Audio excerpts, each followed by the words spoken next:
Cricket world cup league 2 round 20 जो इस वक्त चल रहा है और उसके दो मैचेस अब तक हो चुके हैं। डे 1 और डे 2 में पहला मैच रहा नेपाल वर्सेस पीएनजी और दूसरा था यूएई वर्सेस पीएनजी के बीच में, जहां पर पहले मैच में नेपाल को जीत मिली और दूसरे मैच में यहां पर पीएनजी जीतने में कामयाब हुई। जी हां, अगर आपको हम बताएं, हम कल ही एनालिसिस में बताने वाले थे लेकिन मिस आउट हो गया कि पीएनजी का जो है यूएई के साथ जो विनिंग का जो परसेंटेज है ओडीआई में वो बहुत बराबर पर आकर के लगे खड़ा हो गया है। तो जब भी यूएई को आपको हराना हो, थोड़ी तकलीफ हो रही हो, आप पीएनजी को कॉल कर सकते हैं। अब फिलहाल क्योंकि क्रिकेट वर्ल्ड कप लीग 2 में पीएनजी ने काफी अच्छा परेशान कर रखा है यूएई को, अगर हम बात करें, और दोनों बार उनके घर में ही जाकर परेशान किया है, ये सबसे बेहतरीन बात है। खैर, अब यहाँ बात पॉइंट्स टेबल वगैरह जो भी थी वो सारी अपडेट हम आपको दे चुके हैं, कम्युनिटी में जाकर एक बार जरूर चेक करिए। अब बात करते हैं परफॉर्मेंस की। तो इन दो मैचेस में मिलाकर कहीं ना कहीं 7-8 परफॉर्मर्स जो है यहाँ पर निकल कर आए हैं और वो टॉप परफॉर्मर्स कौन कौन से रहे हैं अपनी टीम के लिए। शुरुआत करते हैं, सबसे पहले मैच 1 को ले लेते हैं। तो वहां से सबसे पहले प्लेयर कौन से रहे जिनका परफॉर्मेंस नोटेबल रहा और इस लिस्ट में आने लायक रहा? बिल्कुल, और पहले प्लेयर है असद वाला। जी हाँ, जिन्होंने जबरदस्त एक कहना होगा ऑलराउंड परफॉर्मेंस किया, लेकिन वो विनिंग नोट पे नहीं आया, लेकिन बेहतरीन उनका एक परफॉर्म रहा था।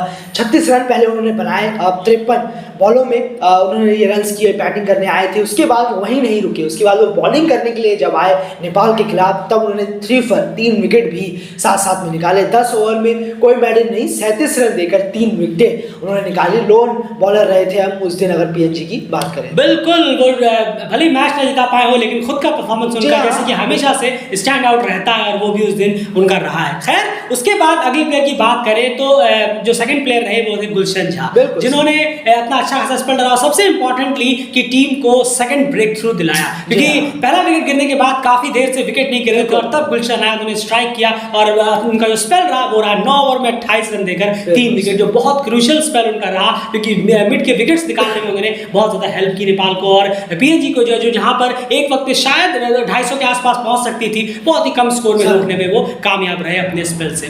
तीसरे प्लेयर की बात करें तो ये है नेपाल के ओपनिंग बैट्समैन कुशल भुत्तेल। जी हाँ, जिन्होंने जबरदस्त एक हाफ सेंचुरी बनाई पहले ही मैच में, इस राउंड के अपने नेपाल के पहले ही मैच में, और 56 रन उन्होंने बनाए 69 बॉलों में और बेहतर स्ट्राइक रेट के साथ खेले हैं। जबरदस्त इनिंग रही उनकी, लंबी होती तो और अच्छा होता उनके लिए, नॉट आउट जाते, पर बहुत अच्छी इनिंग थी अगर हम बात करें। बिल्कुल, और 44 रन आसिफ के भी थे, 6 रन और हो जाते तो वो भी इस लिस्ट में जरूर होते, लेकिन एक अच्छी इनिंग वो भी रही थी, लेकिन माइलस्टोन 6 रन से रह गया तो उसको हम इंक्लूड नहीं कर सकते फिलहाल, लेकिन टीम के लिए बहुत इंपॉर्टेंट वो इनिंग जरूर रही है। खैर, अगले अब मैच की बात करते हैं। अब चलते हैं मैच 2 की तरफ, और अब मैच 2 में यूएई वर्सेस पीएनजी में एंड पहले परफॉर्मर कौन सा निकल कर आया? नहीं, जरूर पहले परफॉर्मर की बात करें तो टॉनी मूरा, पीएनजी के ओपनर यहाँ है। 51 बॉलों में उन्होंने, माफ कीजिएगा, 51 रन बनाए उन्होंने 43 बॉलों में। जबरदस्त तेज शुरुआत दिलाई।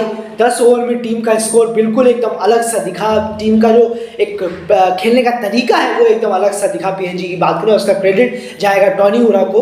43 बॉलों में उन्होंने 51 रन बनाए, बहुत तेज खेले, बिल्कुल, उसमें कोई दरार नहीं है। और अगले प्लेयर की बात करें तो वो जबरदस्त इनिंग रही है और मिड फेस में पीएनजी के लिए जिन्होंने सबसे बड़ा रोल निभाया, उन प्लेयर की बात कर रहे हैं हम, सेजबाव। जी हाँ, सेजबाव की अगर हम बात करें तो 74 रन की उन्होंने इनिंग खेली 76 बॉलों में, जो कहीं ना कहीं उम्मीद कर रहे थे कि वो सेंचुरी में कन्वर्ट करते तो और बेहतर होता, एक जबरदस्त सेंचुरी उनके नाम यहाँ पर हो जाती, लेकिन ये उनका हाईएस्ट स्कोर रहा ओडीआई में, ये जरूर किया। और उन्होंने मेक श्योर किया कि जो टॉनी मूरा और किपलिंग डोरिगा ने जो बेस हमें तैयार कर दिया है, उस बेस पर हमें और अच्छे से बिल्डिंग्स बनानी है, और उसका काम जो है बखूबी सेजबाव ने लीड किया मिड ओवर्स की अगर हम बात करें अपनी 74 रन की इनिंग्स। बिल्कुल, अगले प्लेयर की बात करें तो यूएई के आर्यन लाकड़ा। जी हाँ, जिन्होंने 10 ओवर में 1 मेडल 38 रन देकर 3 विकेट निकाले। बॉलिंग से उन्होंने बहुत बेहतर परफॉर्म किया और काफ़ी इकोनॉमिकल रहे, 3 फॉर भी उन्होंने निकाला, लेकिन एक बहुत अच्छा मौका था इनके पास। ये ओपनिंग आए थे, एक अच्छी स्टार्ट दे सकते थे, बेहतर बड़ी इनिंग खेल सकते थे, वहां पर जरूर इन्होंने अपना मौका गंवाया है और डिसअपॉइंट भी किया है। नहीं, बहुत ज़्यादा डिसअपॉइंट किया है। 5 रन बनाकर आउट हुए, 15 गेंदें उन्होंने खेली, बहुत बेहतर कर सकते थे, लेकिन वहां से उन्होंने काफ़ी ज़्यादा अपने आप को गंवा दिया मौका, लेकिन बॉलिंग से जरूर उन्होंने बेहतर किया। जी हाँ, आप कह सकते हैं, क्योंकि पीएनजी का स्कोर जो है, जहां आपको पता है कि कम से कम 300 के ऊपर लग रहा था एक वक्त, तो जो पीएनजी का जो स्कोर जो 300 तक नहीं पहुंचा और 250-260 पे आकर अटक गया, उसका सबसे बड़ा रीजन रहा आर्यन लाकड़ा, जिन्होंने आकर डबल विकेट स्ट्राइक दिलाया। जी हाँ, 2 लगातार बैक टू बैक उन्होंने विकेट लिए, हैट्रिक चांस पे कल थे, और उसी वजह से कहीं ना कहीं जो नॉर्मल रन हुआ डक पे आउट हो गए, तो उसके बाद वो गाड़ी बढ़ी ही नहीं और वो 300 तक पहुंच नहीं पाया और पीएनजी लड़खड़ाती हुई नजर आई लोअर ऑर्डर में। इन्हीं का वो ओवर था जहां पर उन्होंने 2 लगातार विकेट लिए थे। नोटेबल परफॉर्मेंस थी इसी लिस्ट में, लेकिन डिसअपॉइंट इन्होंने ज्यादा किया है क्योंकि एज अ ओपनर इन्हें कल भेजा गया, लेकिन उन्होंने सिर्फ 5 रन बनाकर अपनी जो स्टैंड थी उसे वेस्ट कर दिया। एंड अगले परफॉर्मर, बिल्कुल अगले परफॉर्मर की बात करें तो कार्तिक मय्यप्पन यहाँ पर हो जाते हैं यूएई के लेग स्पिनर।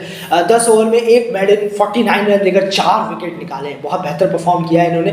शुरुआती ओवर में थोड़ा स्ट्रगल कर रहे थे, जैसे कि हमने कहा भी था, जिन्होंने सुना होगा कि स्ट्रगल किया उन्होंने, लेकिन उसके बाद जो है उन्होंने अपनी लाइन और लेग चेंज की, स्टंप टू स्टंप आए, क्लोज आए, उसका जो फायदा है उन्हें बहुत ज़्यादा मिला और ज़बरदस्त उसके बाद ही उन्होंने वो फोफर निकाला।